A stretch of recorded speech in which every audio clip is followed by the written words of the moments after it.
programima InShota koji nam dolaze iz InSofta, a služe za odloženo gašenje računara, već smo pričali i ranije.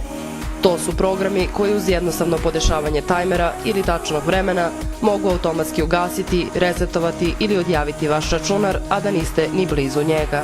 Verzija InShot 3 donosi, pored kompletnog redizajna, i mnoštvo noviteta. Čekanje downloada je segment programa koji prati mrežnu aktivnost i ukoliko je više nema, znači da nema ni downloada i za koji minut računar se gasi. Idealno za skidanje fajlova sa interneta u kasnim večernjim časovima, jer ne morate da čekate uz računar da se proces završi.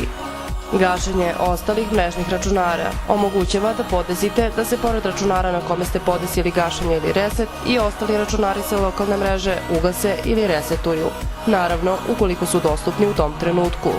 Blinkanje LED diode, odnosno scroll lock, vas obaveštava o aktivnosti aplikacije. Prilikom minimalizacije programa i dalje se može videti preostalo vreme do gašenja, restarta ili odjave. I veoma važno, sprečavanje, koje naravno sprečava da neki drugi program ugasi računar.